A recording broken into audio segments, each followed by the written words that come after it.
Ashama harka fuunee kabajamtoota hordoftoota JMN nageenya keenya waaraa bakka jirtan cufatti isin haa ga'u jecha.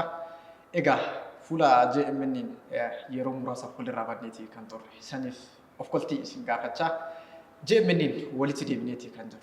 Qophii JMN qophiileewwan adda addaatiin yeroo adda addaatti isin waliin turtii gochaatee kan turre amma immoo qophii haaraadhaan fuula haaraadhaan walitti deebineeti kan jiru. Kun qophii waarii JMN. Qophiin waarii JMN hayyoota garaagaraa gidduutti fi dhimmoota adda addaa keessummoota hedduu waliin illee sagantaa bal'aadhaan kan isin hin geenyu ta'a. Qophiin waarii JMN waa hedduu irratti fuulleffata. Yeroo adda addaatti dhimmoota adda addaa irratti kan isin biraan bahu ta'a. Akkasuma har'as fuulleffannaa waarii JMN keessummaa jabaa hayyuu seenaa qabadhee isiniif dhiyaadheera. Haga qophii keenyatti nu waliin turaa kan isin jedhu. Ani Rabbirraa Leenjisaati. Ogeessi kaameraatiif teeknishaalli Daawud Tashoomatii fi Dagaagaan na waliin jiru haga xumura qophiititti waliin turaa kan isin jedhu keessummaan kiyya har'aa ogeessa seenaa barsiisaa seenaatiilleedha. Hayyuu seenaa olaanaa damee waliin turtii kan goonu ta'a.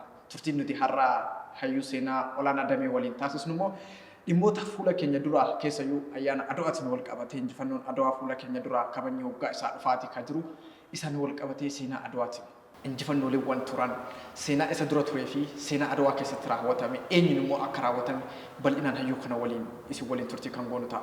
Haga xumura keenyatti nu waliin turaa jechaa keessummaan keenya har'aa akkuma jalqaba irratti isin beeksise hayyuu seenaa olaanaa dameetii. Olaanaa yeroo keessan irraa fudhattanii istiidiyoo keenyatti affeeramtanii yeroo keessan qaaliirra nuuf qoodannee sitti waan argamtaniif ulfaadhaa isinin jedha. Mayyee isinillee nu kabajanii waamee nu godhuu keessaniif guddaa galatoomaadha. Simanneerra.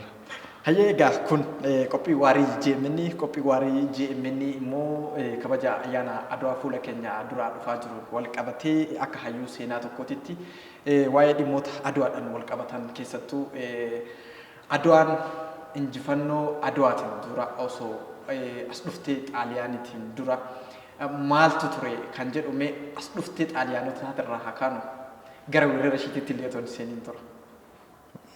Ayyee guddaa galatoomii Rabbirraa dhimma injifannoo Adwaa fi seenaa waraana Adwaatirraa akka haasofnu taatilee gootee nu affeeruu fi maal jennaan Adwaan Itoophiyaadhaa fi akka piroojeektiilee amma biyya kanatti hojjetaman kana caalaa dhimma ijoo biyya kanaati. Maal jennaan dhimma qorqalbii biyyoolessaa fi eenyummaa biyyoolessaa kana keessatti kabaja guddaa qabuu fi dhaloonni irraallee waan kaleessa ta'e waan ittiin boonan yeroo kaleessa waan yaadattu waan ittiin boontu yoo hin jiraanne wanni yoo yaadatte keessi kee gootummaan sitti dhagahamu yoo hin jiraanne dhaloonni irraa kun mataa wal qabatee deemuutti hin rakkata. Kanaaf akka biyya keenyatti ta'iin Itoophiyaan yookaan dhaloonni Itoophiyaa irra jirru kuni wal faana mataa itti wal qabannuu fi keenya dandeetti himan yoo jiraate seenaa keessatti injifannoo Adwaa kanaadha. Isuma tokkicha kanaadha. Tokkichi kun kunuunfamuu qaba. Irraa osoo hin dirqamuma jechuudha akka ogeessa seenattis akka dhaloota siyaanaatittis. Kanaaf jalqabuma Adwaan sababa kan kanaaf irraa haasa'uumam qaba. Adwaan kun immoo akkamitti dhufee injifannoon Adwaan kun iyyuu maali? Waraana injifannoo waraanaan argame.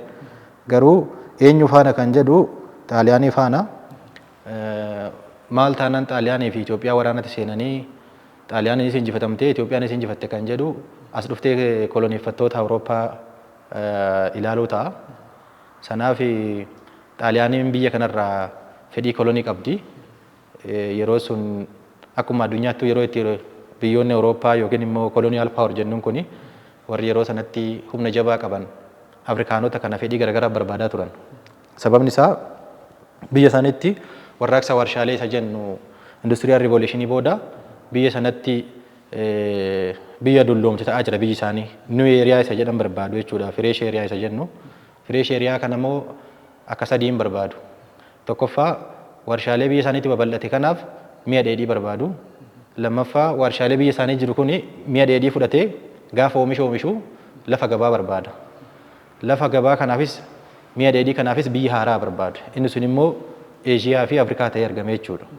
Kanaaf isa kana fiixan baachuudhaaf jecha biyyoota Afrikaa kana barbaadani. Lammaffaan mallee warshaan biyya isaanii jiru kana fi mi'a biyya isaaniitti oomishamu kana mi'a dheedhii isaanii Afrikaa irraa fuudhanii meeshaalee oomishames achii fe'anii as fiduurra investimentii dhuma Afrikaa irratti babal'isuun illee fedhii ture jechuudha boodarra.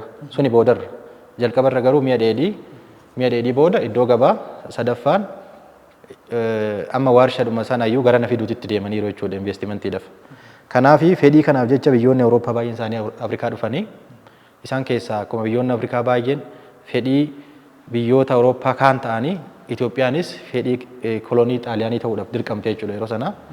Sanaaf inni kun immoo Xaaliyaanonni yoomirraa kaasanii Itoophiyaa tana barbaadan kan jedhu 1869 irraa kaaseeti. Inni sun immoo gaafa daandiin Afrikaa bahaa kanaa fi baha giddu galeessaa wal quunnamsiisu Baabel Mandab yookiin bo'oo CBC kana itti qotame jechuudha. Achirraa kaasee karaalee nama itti galaana diimarraa ittiin Eeshiyaadhaan wal quunnamnu meeshaaleen Awurooppaarraa Afrikaa kana galuun itti salphatu qotamuu bo'oo kanaa booda jechuudha.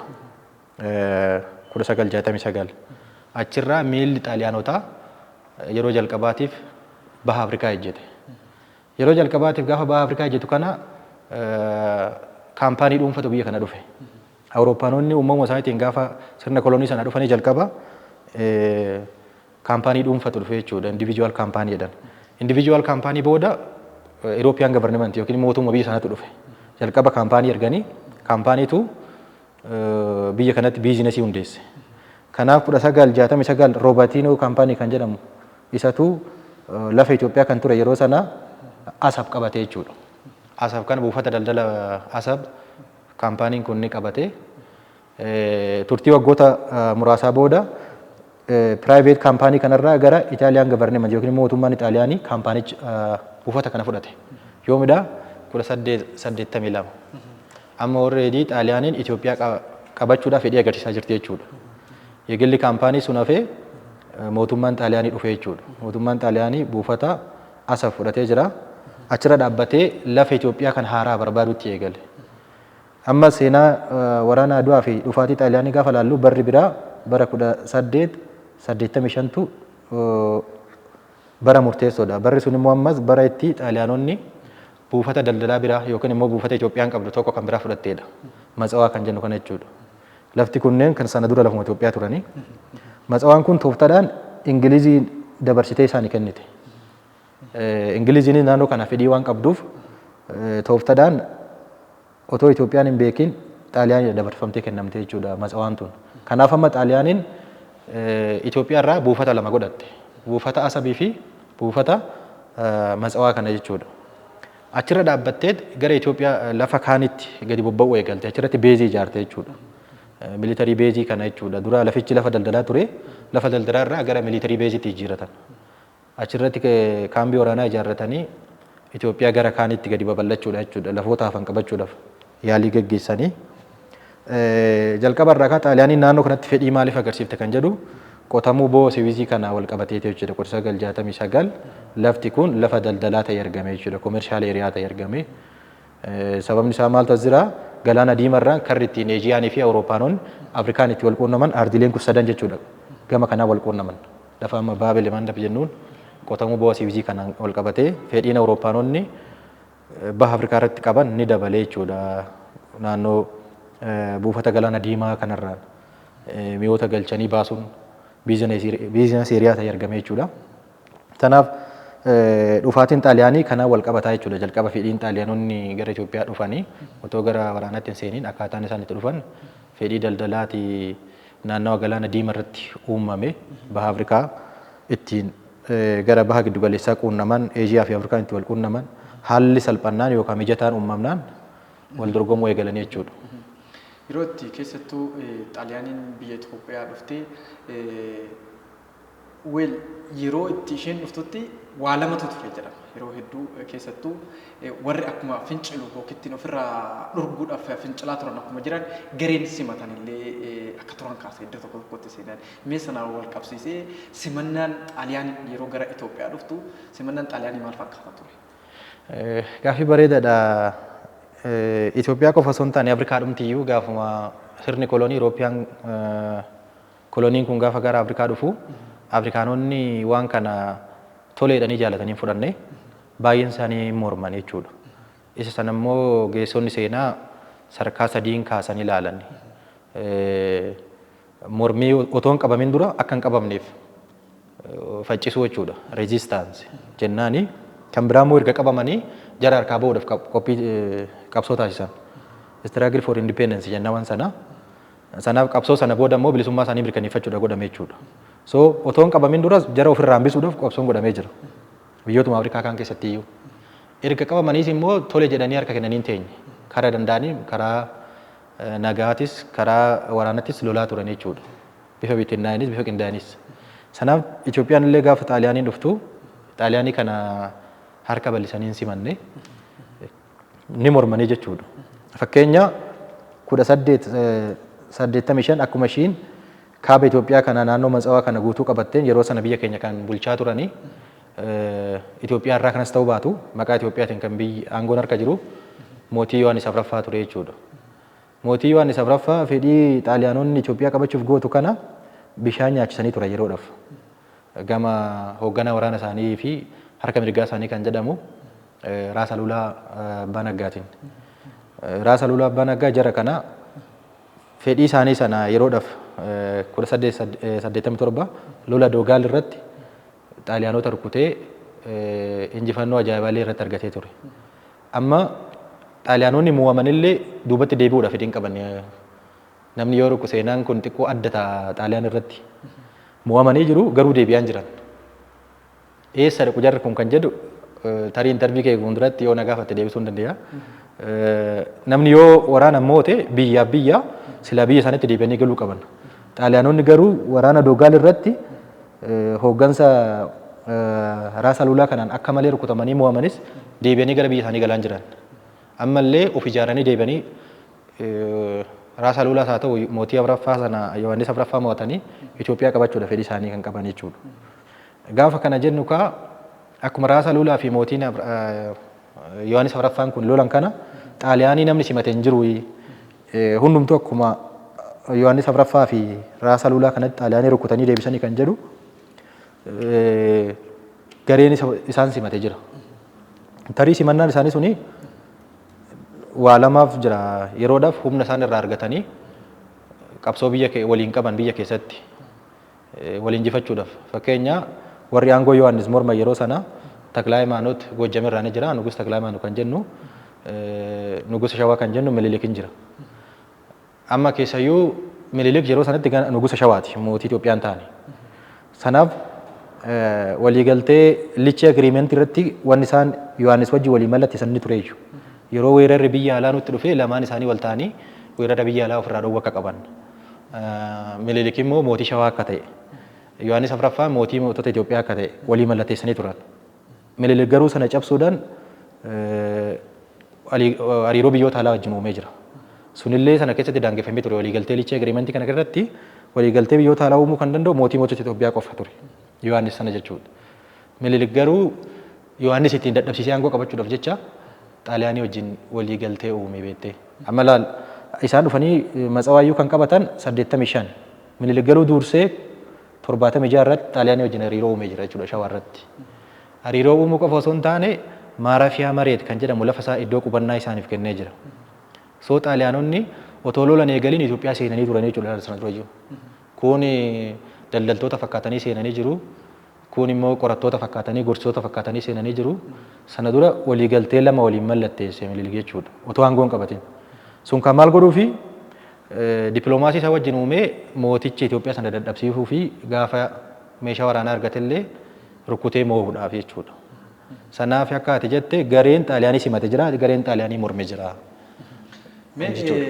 Waraana Aduwaatti osoo hin dhufin dura keessattuu akkuma waraana Aduwaa waraanonni Aduwaa dursan waraanonni gurguddoon turan. Sanirratti akka hayyuu seenaa tokkootti injifannoo san dura turan bu'aa bayii akkamitti ture, injifannoo akkamitti ture, waraanota akkamii fa'aatu ture waraana Aduwaa dura. Hayyee Adwaa gaafa jennu adwaan kun lola guyyaa tokko haa ta'u malee wantoonni isa dursanii haalonni isa dursan baay'eetu ture.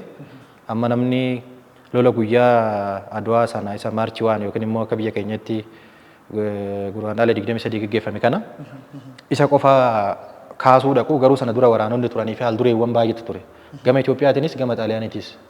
Haal dureewwan sana keessaa tokko lola Dogaalii jedhe kana 1887 hooggansummaa Raasa Lolaa Abbaa Naggaa kanaanii Xaaliyaanii yeroo jalqabaatiif waraana Itoophiyaatiin kan moo'amte waraana Raasa Lolaatiin 1887 lola Dogaalii irratti jechuudha. Akkan dura si'eeme sana Xaaliyaanii yaa mo'amanii malee duubatti deebi'an jiran. Yeroo eeggataa jiranii yeroo eeggatan kanatti fayyadamanii immoo ammas of ijaaranii haaloo kana baachuu fi fedhii kolonii qaban sanallee baachuu ni barbaadu. Deebi'ee otoo kanaan jiru mootiin Yohaannis Afraffaan lola maaristoota Suudaa wajjin otoo gaggeessu matammaatti ni wareegame ni ajjeefame. Yeroo kana hireen biyya kanaa Minilik harka bu'ee jechuudha. Minilik mootii Shawaa ta'uun hafee mootii moototaa ta'uun waan dhufeef kana dura jara wajjin hariiroo qaba siin jedheen jira. Xaaliyaanii wajjin garuu seenaa biyya keenyaa keessatti wanti dogoggorre tokkotu jira beektee.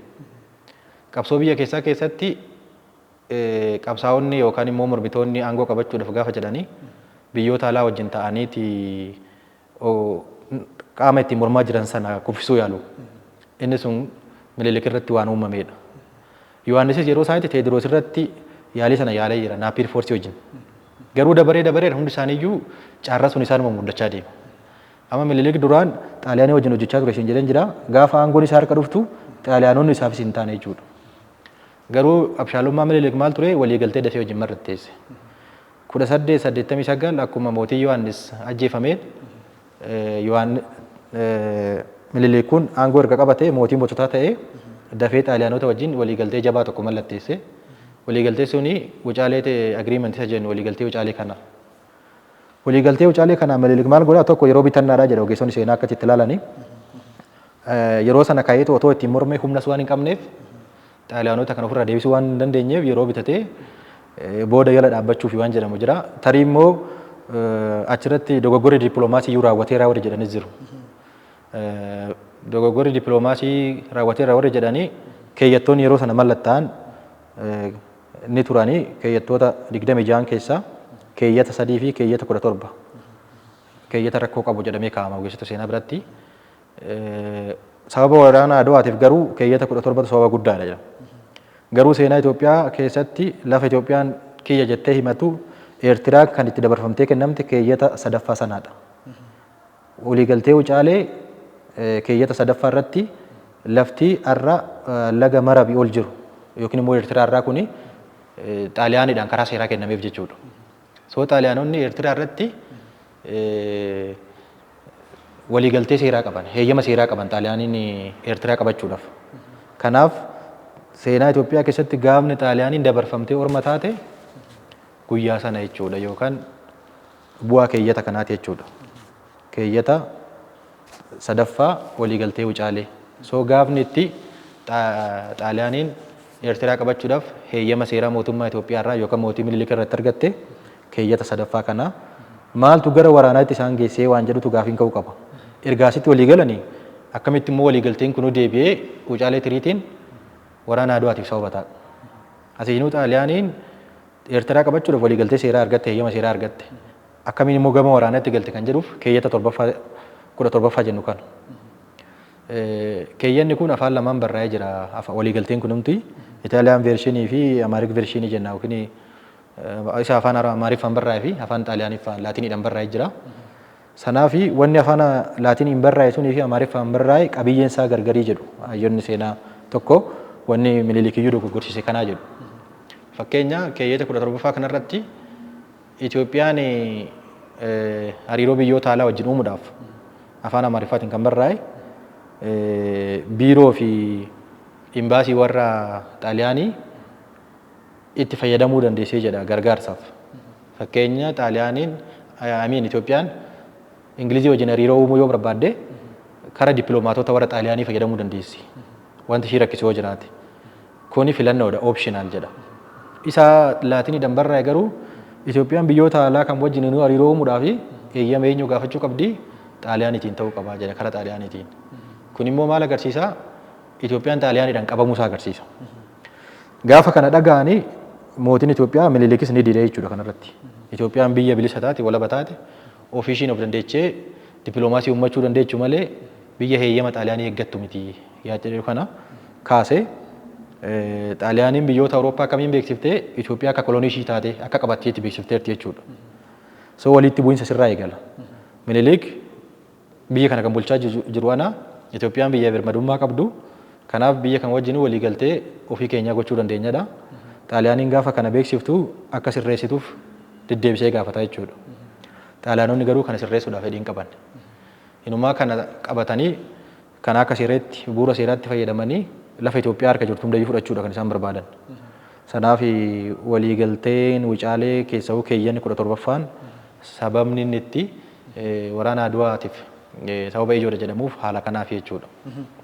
Mee keessattuu waraana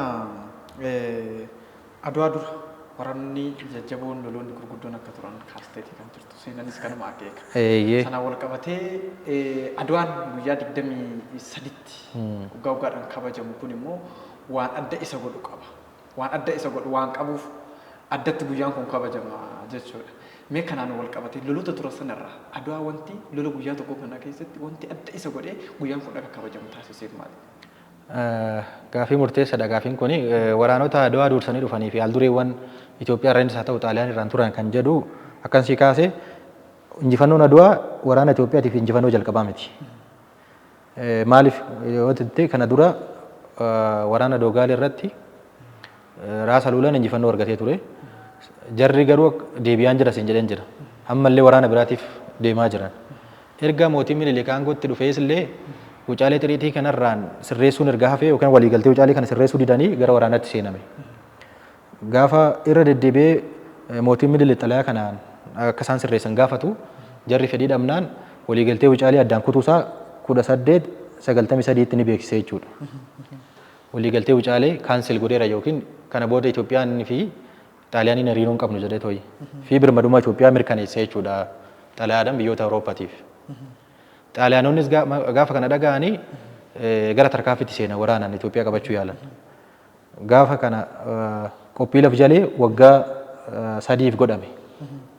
Waggaa 3 qophiin laf jalee erga godhame booda 1895 ammas yeroo lammaffaaf waraanni Itoophiyaa fi Xaaliyaanii wal rukute.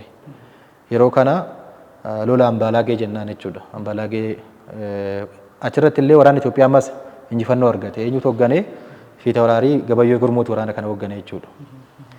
Injifannoon Ambaalaagee Fiitawuraarii Gabayyoo Gurmuu waraana Xaaliyaanii gara Itoophiyaa dhufee sana rukutee duubatti deebisuu danda'eera. Ammallee akkan dura isin jedhe Xaaliyaanonni mo'amanii jiru. Deemuudhaaf garuu fedhiin qaban ammas. Idduma rukutaman sana dhaabbatanii mo'amuu isaanii waraanni isaanii waan dhumeef qofa mirkaneeffatu malee saayikoloojikaalii mo'amaa jiran.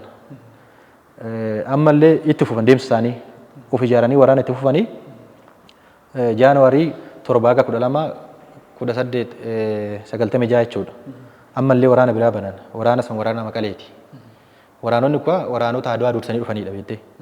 Garuu galtee waraana Aduwaati hundi isaanii. Ammas Jaanuwaarii 7/12 kanarratti waraana Maqalee kanarratti Raas Mokonnon Walde Mikaa'el Guddisaatu waraana kana hooggane. Inni illee waraana kana ni mo'ate. Marfama Maqalee jennaan jechuudha. Kanaaf ka seenaa keessatti wantoonni namni keenya yeroo keessayyuu artistoonni keenya gaafa lola Aduwaa gaafa gaarreen Maqalee jedhanii fi kan kanaa wal qabataa jechuudha. Waraana Maqalee kanarratti marfama Maqalee jennaani Xaaliyaanonni gaara Maqalee san keessatti marfaman. Waraana kana hoogganuu Raas Mokonnon Walde Mikaa'el siin jedheen jira. Marfama sana garuu tooftaa sana kan uume Xaayituu Buxxulleeti haadha manaa Minilik jechuudha. Xaaliyaaniin akkamitti akka injifatamuu qabdu tooftaa sana kan baastee bishaan isaan argachuu danda'an kallattii bishaan itti dhaqan itti cufanii waraanni Xaaliyaanii torbanootaaf bishaan otoo argatiin gaafa ta'anii jarri dhukaasa malee ofiifuu kukkufuu eegalanii jechuudha. Tooftaa kanaan gaafa isaan dadhabanii waraanni Raas Walde Mikaa'el immoo bifuma salphaan jara injifachuu danda'e. Silaa guyyaan isaan itti mo'aman guyyaa sana ture jechuudha. Achumattuu dhumuu danda'a ture lolli Aduwaa sun yookiin waraanni Xaaliyaanii wajjin ture. Waraanni sun guyyaa sana akka xumuramu Minilik fedhii isaan turre jedha seenanii. Marfama sana keessa akka isaan ba'anii duubatti deebi'aman gama ajaja Minilikiin geggeeffame. Tarii waraanni kun otoo gaafas xumuramuu danda'u maaliif waraana biraati biyya saaxilee wanni jedhamu ni jira. Kuni waraana tooftan suni tooftaa xaayituu waan tureef injifannoo haadha manaa yookaan dubartiiti yoo ta'e maqaan isin tolu waan jedhamuuf waraanni guyyaa biraatti darbee warri jedhan jiru. Tarii dippiloomaasii gara fuulduraa xaaliyaanii qabachuu barbaaduuf jecha waraanni isaanii sun akka achitti hin dhumnes barbaade warri jedhan jiru. Hundaafuu silaa lolli Maqalee sun lola salphaan turre jechuudha. Lola itti mo'atamuu xaaliyaaniiti guddaa agarsiisedha. Achi ji'oota muraasa booda ammas of ijaaranii waraanni biraan dhufee waraana isa dhumaa fi waraana dhiigni baay'een irratti dhangala'e jechuudha. Inni sun waraana Adowaati. Maarchii 1 yookiin immoo 23 akka keenyatti jennu kuni. Sanaaf waraanni kun waraana ijibbaataati. Waraanota kaan irraa wanni adda godhu sana dura waraanonni turaniin sun jiran jira. Tokkoffaa gama baay'ina waraana gama Itoophiyaatiin argame hooggantoota waraanaa dabalatee waraana hirmaatan dabalatee guyyaan kun lola kana duraa sanarraa addaadha. Waamicha Minilik yeroo sana godhe namoonni warra iluu irratti wal arganii warra iluu irraa gara lafaarra Tigraay jennuun kana deeman hundi isaanii guyyaa sana lola sanarratti argamanii jiru jechuudha.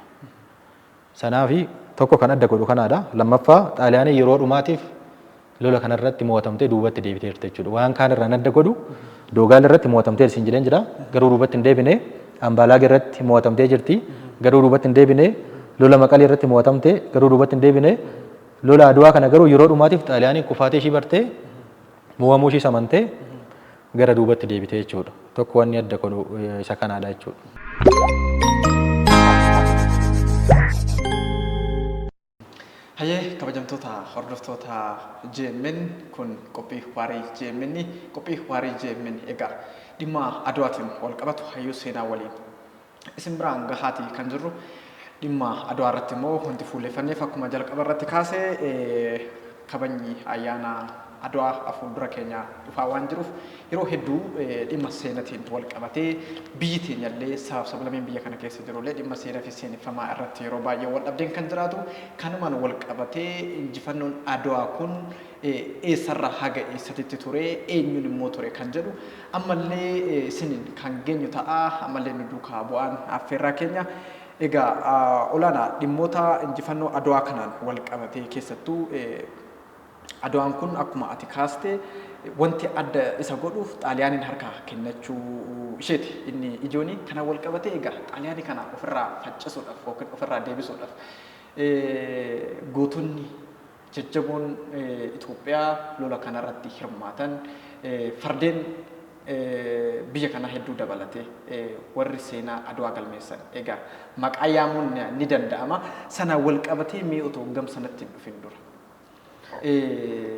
Ofirraa deebisuu lola kana yookiin xaaliyaanii harka kennachiisuu keessatti xaaliyaaniin Itoophiyaa irraa akka deebitu taasisuu keessatti eenyu faadhaa warra akkamiitiin immoo gahee taphate yeroo baay'ee waggoota muraasota darban keessatti seenaa Adwaatiin eenyu akka dhaadachaa turee fi eenyu Adwaadhaan akka of dhaadaa ture kan waliin argaa turre seenaan kun egaa injifannoon abbaa injifannootiin dhaadatamuu qaba waan ta'eef gaaffii kana si gaafadha. Seenaa kana keessatti warri kufee kuffise warri injifannoo kana gonfate warra biraa warri ittiin dhaadachaa ture warra biraati akka argaa dhufnetti jechuudha. Garuu seenaan dhugaa kan jedhu sanarraa waan fagoo ta'eef waan kana si gaafadha.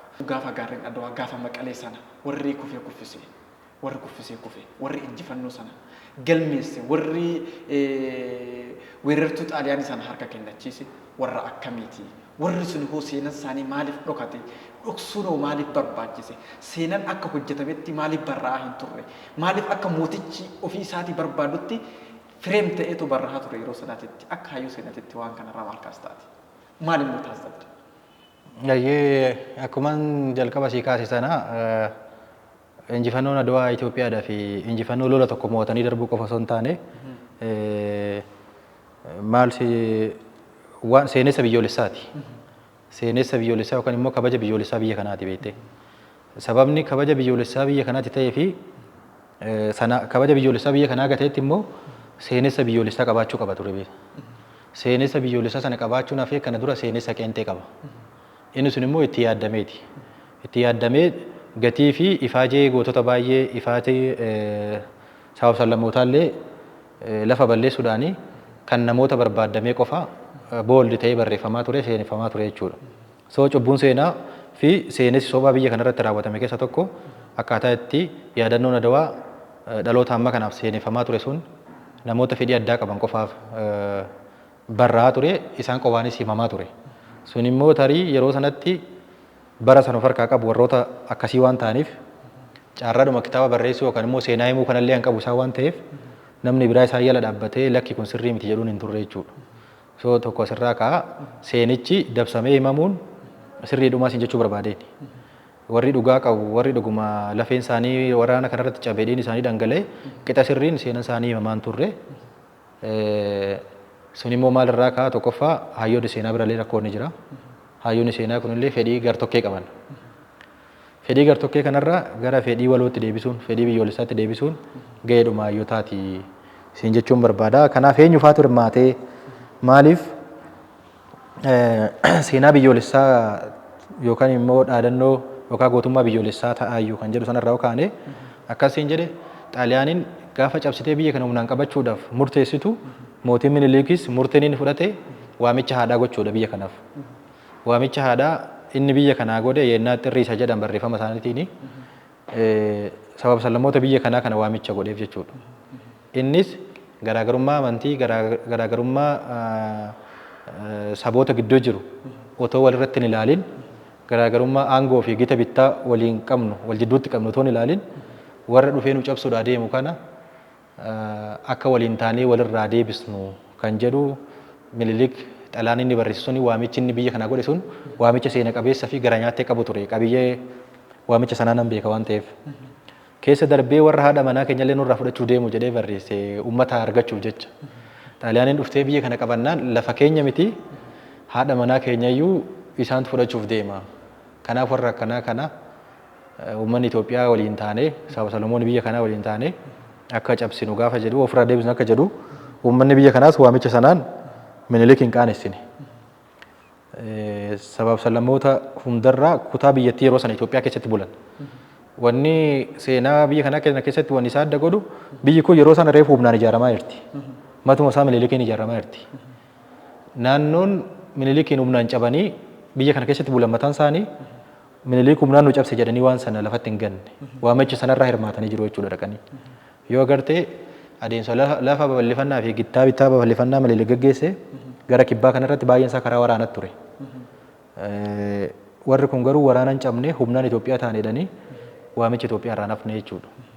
Humni isaanii warra iluu wallootti wal argan jechuudha. Wallootti wal arganii gaafa walloo ga'an kaa baay'inaan keessayyuu kutaa biyyaa giddu galeessaa kanarraa yeroo sana akka ammaa kana konkolaataan hin jiru yookaan xiyyaarri hin jiru.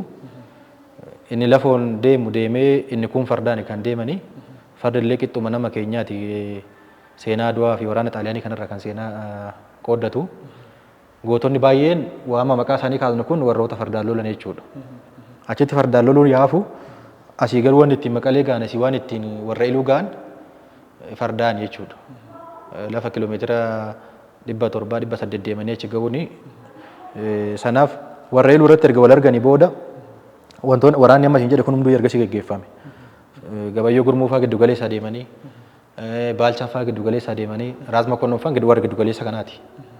Achi dhaqanii waraana kanarratti hirmaatanii Adwaa irratti eenyufaatu hirmaate kan jedhu jalqabarraa goototuma jalqabarra turan. Fiita walaalii gabayyoo gurmuu ammallee lola kanarra hirmaatee jira jechuudha.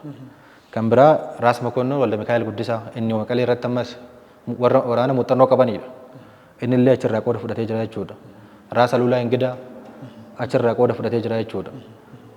Raas Mikaa'el Walloo kan jennu Abbaa Illee Jiyyaasuu waraana kanarraa ajajoota siimuu jira beektee. Warra guyyaa waraana Adwaa sana ajajaa waraanaa ta'anii kallattii hundaan hirmaatan. Waraanni sun bal'aadha. Qabiyyee lafaatiinis uwwisa waraanaatiinis waraana guddaatu deeme. Sanaaf Raas Alulaa Ingidaa ajaja mataasaa danda'e waraana mataasaa danda'ee hirmaate. Mokonnon Walda Mikaa'el Guddisaas ajaja mataasaatiin waraana mataasaatiin hirmaate. Fiita Walaalii Gabayyoo Gurmuus akkasuma Raas Mikaa'el yookiin immoo Muhammad Alii kan jennu abbaa Liji Iyyaasuuti. Waraana kanarratti hirmaatee jira. Baalchaa Abbaa Nabsoo warra guyyaa kana waraana ajajaa turanii. Xaayituu Butullee Mataashii Minilik hoogganaa biyyaa ta'ee naannoo gootota 12 ajajoonni qofni kan hirmaatanii ajajoota 12 jechuudha. Ajaja abbootii waraanaa jechuudha yookaan hooggantoota waraanaa 12tiin injifannoo sun argame. Tarii seenaa Itoophiyaa kana keessatti seenaan namoota kanaa qixa sirriin hin gabaafamne. Waa namoota amma siin jedhu kana jechuudha. Fakkeenya Taklaa Hayimaanoot, Raas Mangashaan warra yeroo sana hirmaatan jechuudha. Warri walee bultoo maatumaan hirmaatanii Xaayituu Butullee fi maatiin ishii achi keessa nama 3 hirmaatan. Sanaaf injifannoon Adwaa kanaaf injifannoo sabaaf sablammootaati. Addatti immoo warri achi keessa baay'atan jiru. Sabaaf sablammoonni hundumtuu waamicha kana dhaga'anii qoodaa fudhatanii malee warri achi keessa baay'atan ni jiraatu. Fakkeenya amma akka Oromootti yoo fudhanne gootonni baay'een amma maqaa isaanii sii kaasu kan akka Raas Alii Muhammad yookiin immoo Haile Mikaa'el jennuun Raash Mangasaa Atikam kan jennuun Taklaa Hayimaanoot Mataasaa Fiitawuraarii Gabayyoo Gurmuu Baalchaa Abbaa Nabsoo jarreen kunneen warra yeroo sana achi keessatti hirmaatan jechuudha. So yeroo dheeraadhaa fi Minilik hoogganaa biyyaati. Akka waan Minilik kophaa achi keessa dhaabbatee matarayyeessi kophaa tokko see yookaan immoo eeboo baatee achi keessa kaatee waa'ee Minilik qofti kaa'aa jechuudha. Hoogganaa biyyaa amma ta'etti seenaa san keessatti amma ta'e ni qabaata. Itti waamamni isaayyuu mootii sanaafi waraanni sun hundumtuu jechuudha. Garuu gaheen gootota kana hundaa bishaan dhugee gaheen nama tokko bara baraan dhugaa namni tokkichi qofti faarfamu inni sun maal fidaa namoonni gatiin namoonni biyya kana keessatti kaffalan. Warra kaleessaa yoo hin kabajamne har'allee namni waan sana kaffaluudhaaf fedhii dhaba. Faayidaa biyyoolessaa fi dantaa biyyoolessaa har'a qabnu qaamni biraa dhufee nan cabsa yoo jedhe waliin hirmaachuu irratti nama rakkisa beekte maal jennaan. Achirratti waan si gaafadhu keessa kaleessa seenaan kun injifannoo waluuti kan galmaa'e gaafa waamichi waluu taasifamus qaamni hirmaachuu qabu akka sablammii biyya kanaatitti birmadummaa Itoophiyaa kabachiisuudhaaf hirmaataniiti kan isaan jiran. Keessattuu akkuma ati amma kaaste yeroo itti seenaan biyya kana birmadummaan Itoophiyaa kabachiifamuudhaaf yeroo sana namoonni hundumtuu akka saba yookiin akka lammii biyya kanaatitti bahanii hirmaatanii injifannoo sana gonfataniititti garuu kan adaamaa turee fi kan dhaadheeffamaa ture qaama tokkoof qaama lama akkuma ati amma maqaa dhoftee kaasaa turte jechuudha. Sana wal qabatee seenaan yeroo sanaa akka barbaachisummaa isaatitti seenaan waloo barreeffamuu fi seenessi waloo seeneffamuu qabu sun Itoophiyaa har'a jirtu kanarratti saffisaan deemuu dhabuu isheetti irratti dhiibbaa hin qabu jettee yaadda ati dhiibbaa hin finne jettee yaadda wanti sun. Sirriitti dhiibbaa qaba. Dhiibbaa qaba saffisuu qofa osoo hin taane amma amma jirtu kanaan iyyuu tokkummaa lammiilee fi wal jaalala yookaan immoo an biyyi kun lammummaa wal qixa qabna jechuu irratti illee dhiibbaa uumee jira jechuudha. Fakkeenya biyya kana yeroo itti tokko ofiisaa akka sanyii addaa itti ilaalee waan biyya kanatti hojjetame waan gaggaarii ofiisaatii galmeeffatee ofii himatu warra biraa immoo lammii lammaffaatti ilaalee wantoota gaggaarii isaanii dhoksee hammeenya isaanii qofaa seenessu warri biraa akka lammii lammaffaatti of laaluun tureera. Of laaluu qofa osoo hin taane biyya kana keessatti tokkummaa walootii irratti kana booda wantoota hojjetaman mormuun illee akkaataa itti sababoonni baay'een mormii aadaa godhatanii itti deeman har'a waa wal deeggaruun hafee wal mormuun itti baay'atu kun tokko bu'uurri isaas irraa ka'a jechuudha. Warri seenessa biyya kanaa kana keessatti garee muraasatu akka warra qulqulluu fi akka warra goototaatti seenan isaanii teechifamee barsiifamaa ture. Warri kun immoo haqni isaanii dabsamee dhoksanee inumaayyuu maqaa biraatiin barreeffamaa turan. Kanaaf biyyi kun tokkoffaa imala gara dimokiraasummaatti qabdu harkatti jaamsee dimokiraasummaan waa hafu diktaatarummaa yookaan immoo badhaadhinni hafu hiyyummaa keessa ta'aniyyuu tokkummaa qabatanii wal jiliin jiraachuun waan tokko ture. Akka kun jiraan iyyuu kan godhe seenessa akkanaa seenessa warra kaan moggaatti baasee warra kaan faarsiisu kana jechuudha. Kanaaf seenessi qeenxeen kuni biyya ijaaruu kanarratti illee balaa qaba. Asirratti hayyoonni seenaatii fi warri seenaa yaalaa daballee qabsoo gitaa godhanii seenaa isaanii sirriitti deebisanii seenessi waloo gaafa jennu waan hin jirree miti kan barraa'u waanuma jiru sana qixa sirriin akka barraa'u. Hunduu haqa isaarra dhaabbatee bakkee badiin jirutti seenaan seenaadha. Seenaan yoo badii ta'e akka irraa barannuuf dogoggora lammaffaa akkan hojjenne. Wanni gaariin immoo dhaloonni irraa gaarummaa sana dhaallee waan akkasii ammas akka galmeessinuuf kana lamaan qofaaf barraa seenan. Tarii warri kana dura seenaa barreessaa turan seenaa meeshaa waraanaa godhanii itti fayyadaman. Meeshaa waraanaa gaafa isin jedhu seenaa fayyadamanii qalbii dhalootaa cabsan. Qalbii dhalootaa cabsan saboota irratti jechuudha keessattuu. Seenaan isaanii akka malee tolchamee qulqulleeffamee an dhala namaatiin adda ta'ee barraa'ee jira. Warra kaanii garuu akka waan hamaa ta'aniitti ifin eenyummaa isaanii himachuudhaaf illee daanuu warra akkanaati jedhaniitu akka mataa waliin qabannetti irratti barreessanii barsiifame jechuudha. Kanaaf seenessi qeenxee sun balaan isaa tokkummaa biyyoolessaa gaaga'a. Namni tokkummaa biyyoolessaa hin qabaanne immoo beektee gareedhuma tokkichatu biyya kana barootaaf jilbaan oofaa jechuudha. Sanaaf seenessi qeenxee kun balaan isaa haga kana deemas jechuu kiyya. Mee hirmaannaa birmanna uummata Itoophiyaa yeroo sanaatiin wal qabatee keessattuu sablammii yeroo sanaa akkuma jalqabarraa kaase hundumtuu qixaan bahee hirmaachuudhaaf yaamichi dhiyaatee kan hirmaatee jira injifannoos kan gonfatee jira birmadummaa biyya kanaatis kabachiisee jira. Sanaan wal qabatee mee uummanni Itoophiyaa yeroo sana Itoophiyaa har'aaf birmannaan inni gama sanaan injifannoo sana galmeessuudhaaf birmannaan inni birmate sun Itoophiyaa har'aatiif maal akeeka galtee maalii hoo qaba jettee yaadda? Dhugaadha. Injifannoon Adwaa akkan dura hin jedhe sana wanna injifannoo waraanaa qofa ta'ee ilaalamuun irra hin jiru. Irratti naashinaal intarestii biyya kanaati beekte. Naashinaal intarestii biyya kanaa maal keessa jira? Seenessa biyyoolessaa keessa jira yookaan seenessa biyya kanaa kana keessa jira. Namni seenessa biyyoolessaa hin qabaanne naashinaal intarestii uummachuu irratti illee rakkata jechuudha. Kanaaf biyya kanarratti wanti biyyi saboonni yookaan uummattoonni biyya kanaa waloon qaban yoo jiraate qabeenyi guddaan injifannoo Adwaa kanaadha. Akkan dura hin jedhe sana kaa injifannoo Adwaa kana seenessa qeenxee sanarraa bilisa baasanii seenessa waloo ta'uusaa eenyuufaan akka gatii kaffalan dhugaadhaan seeneffamee dhaloota har'aatiif illee fakkeenya akka ta'u. Akkamitti fakkeenya ta'a? Yeroo sana gaafa biyyi birmadummaan biyyaa cabdu mootii waamicha godhee waamicha mootii sana hordofee uummanni 100,000 ta'u warra iluutti gaafa wal argan kibba wallootti hallarree lakkin akkasii yoo dhufte sanarraa maal barannaa birmadummaan biyya cabuudhaa ka'e uummanni garaagarummaa siyaasaa garaagarummaa amantii kutaa biyyaa otoo hin jedhin waliin dhaabbatanii dantaa biyya isaanii ittisuu akka danda'an sanaaf immoo muuxannoo kallee akka qabnu fakkeenya nuu ta'a jechuudha Adwaani. Kanaaf Adwaan irratti akkasiin jedhe sana naashinaal intarestii biyya kanaati kabaja biyyoolessaa biyya kanaati. Kabaja biyyoolessaa gaafa jennu gootummaati isa keessaa madda. Gootummaan biyyoolessaa yoo hin jiraanne dhaloota har'aatiif illee amma kaleessa faarsuun maaliif barbaachisaa gootota kaleessaa har'a illee rakkinni akkasii yoo dhufte dhaloonni akka kaleessaa sun akka nuu dhufuufi. Kanaaf tokkummaa biyya kanaatiif naashinaal intarestii naashinaal yuunitii isa jennu walta'iinsa biyyoolessaa biyya kanaatiif injifannoon Adwaa seenaan Adwaa baay'ee murteessaadha jechuudha. Asirratti seenaa yaadannoo qofa osoo hin taane har'ayyuu dhaabbata instituushinii piroojeektiidha jechuu dandeessa. Piroojeektii tokkummaan biyyoolessaa keessaa burqu kabajni biyyoolessaa keessaa burqu gootummaan biyyoolessaa keessaa burqu injifannoo Adwaa kanaadha jechuudha. Kanaaf yaadannoodhuma cal jedhanii waan namni irratti doofiyee waan namni irratti wareegameef waa yaadannoo osoo hin taane har'ayyuu keessaa wantoonni kun maddaa akka jechuuti. Mee dhumarratti bu'aan injifannoon Adwaa dhaloota har'a kanaaf qaba. Dhaloota boruutiif immoo waa akeeku maali jettee kaasta dhumarratti? Wantootuma nama sii kaase kana irra deebi'uu ta'a. Injifannoo Adwaan gaafa birmadummaan Itoophiyaa sarbamtu gatii kanfalameedha. Gatii kanfalameen kabajni biyya keenyaa argameera. Itoophiyaan biyyan koloneeffatamnee taatee argamteerti.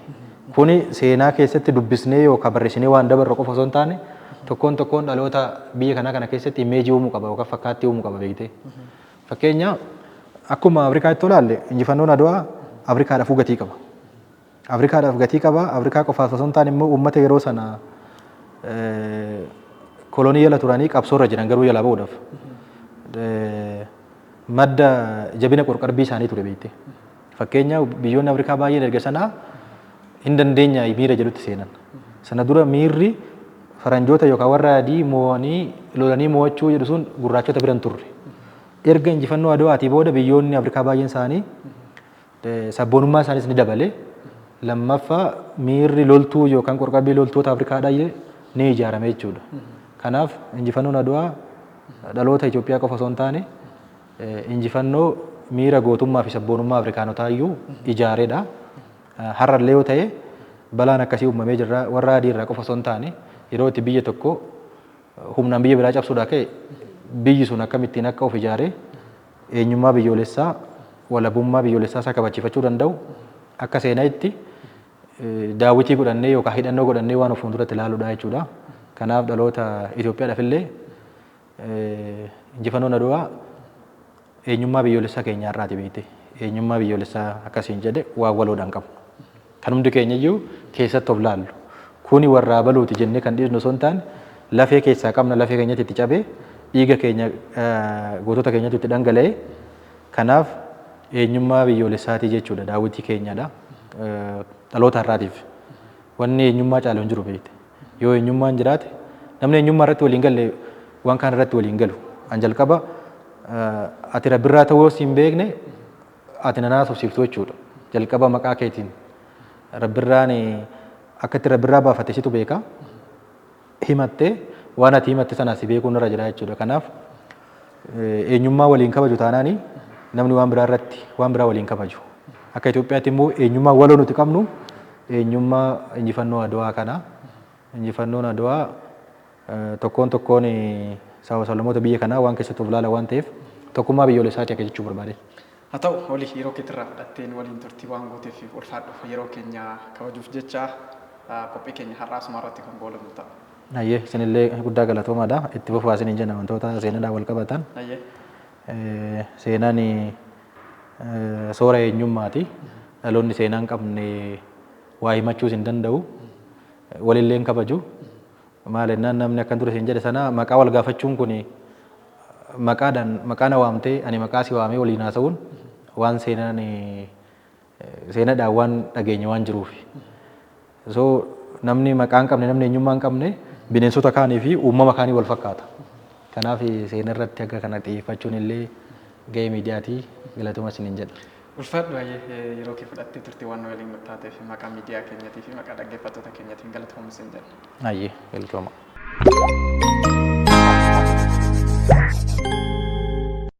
Hayyee kabajamtoota hordoftoota JMN kun qophii waarii JMN qophii waarii JMN dhimma seenaa Adwaatiin wal qabatu hayyuu seenaa olaanaa dambii waliin turtii isin waliin gochaa turre asmaratti kan goolamnu ta'a. Qophicha qopheessuun isin waliin turtii kan godhe ani Rabbirraa Leenjisaati. Ogeessi kaameraatii fi teeknishaal Daawit Tashoomatii fi Dagaagaan waliin turtii godhanii haga dhumaatti waan waliin taataniif ulfaadhaa torbeen nagaa isin haa ta'u.